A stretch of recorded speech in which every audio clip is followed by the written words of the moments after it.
अस्सलाम वालेकुम।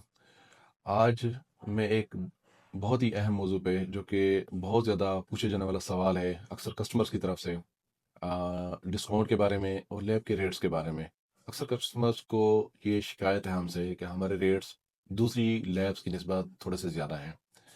और एक सवाल ये भी अक्सर कस्टमर करते हैं कि हम ज़्यादा डिस्काउंट क्यों नहीं ऑफ़र करते जिस तरह बाकी लैब भी डिस्काउंट ऑफ़र करती हैं।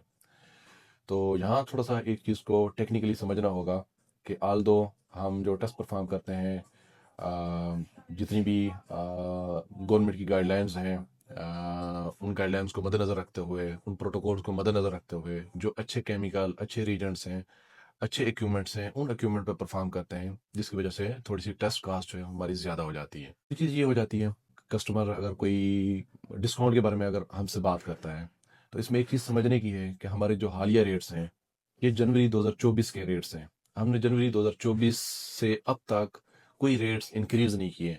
लेकिन हमने कोशिश की है कि हम उन्हीं रेट्स के अंदर रहते हुए अपने एक्सपेंस को कम करें और ये जो रेट्स का इंक्रीज़ का जो बर्डन है, जो ईयरली होता है, ये हम कस्टमर पे ना डालें। लेकिन इसमें एक चीज़ थी कि हम इसमें जो डिस्काउंट है, जो हम बहुत ज़्यादा ऑफ़र कर रहे थे, उसको हम लिमिट कर दें।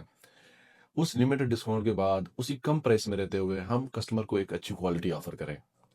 तो इसमें ये है कि जुलाई 2024 में जो बजट पास हुआ गवर्नमेंट ऑफ पाकिस्तान का, तो उसमें जो लैब रिएजेंट्स और उसके केमिकल्स को टैक्स से छूट हासिल थी, वो ख़त्म हो गई और 18% का स्टेट टैक्स जो है, वो लैब की सारे कंज्यूमेबल्स पे, सारी सप्लाइज़ पे एप्लीकेबल हो गया। तो 18% टैक्स जो है, ये एक बड़ी चीज़ होती है, समझें कि मतलब आपकी जो ₹100 की चीज़ है, वो आपको ₹118 की मिल रही है।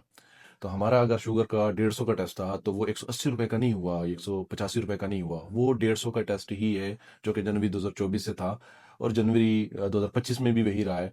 तो अब तक वही रेट हमारा चल रहा है। लेकिन उसमें ये है कि जो हमारी रीजन की कॉस्ट थी, वो हम अपनी तरफ से बियर कर रहे हैं, हमने कस्टमर पे इसका बोझ नहीं डाला। लेकिन हमारे इख्तियार में जो चीज़ थी, वो ये है कि जहाँ हम डिस्काउंट ज़्यादा ऑफ़र कर रहे थे, तो हमारे लिए थोड़ा-सा एक महदूद हो गया कि हम डिस्काउंट को उस वसी तौर पे हर कस्टमर को हम ऑफ़र नहीं कर सकते। दूसरी चीज़ हो जाती है कि गवर्नमेंट ने फिर जुलाई 2025 का बजट पास किया, जिसमें टैक्स गवर्नमेंट ने मज़ीद इंक्रीज़ कर दिया। तो हमने फिर भी वही जनवरी 2024 के रेट्स रखे। उनको हमने कोई छेड़छाड़ नहीं की और हमने रेट्स इंक्रीज़ नहीं किए। हमने वो बर्डन अपने ऊपर ले लिया, लेकिन कस्टमर तक हमने पास नहीं होने दिया। लेकिन इसके साथ-साथ हमने क्वालिटी भी मेंटेन रखी। हमने रीजेंट्स पे भी कोई कॉम्प्रोमाइज़ नहीं किया। हमने रिज़ल्ट पे भी कोई कॉम्प्रोमाइज़ नहीं किया, इवन कि हमें वो 2 दफ़ा, 3 दफ़ा रिपीट करना पड़े। कई ऐसे टेस्ट होते हैं जो हमें लास्ट में चले जाते हैं। लेकिन उसके बावजूद हम उस टेस्ट के जो कस्टमर को रिपोर्ट देते हैं, जब तक हम मुतमईन ना हों, तो हम उसको 2 दफ़ा करना पड़े, 3 दफ़ा करना पड़े, हम उस टेस्ट को परफ़ॉर्म करते हैं। हम ये नहीं देखते हैं कि हमें लॉस हो रहा है या नहीं हो रहा। लेकिन रिपोर्ट जो है, हमारी कोशिश होती है कि एक्यूरेट और ऑथेंटिक रिपोर्ट पेशेंट को फराहम की जाए।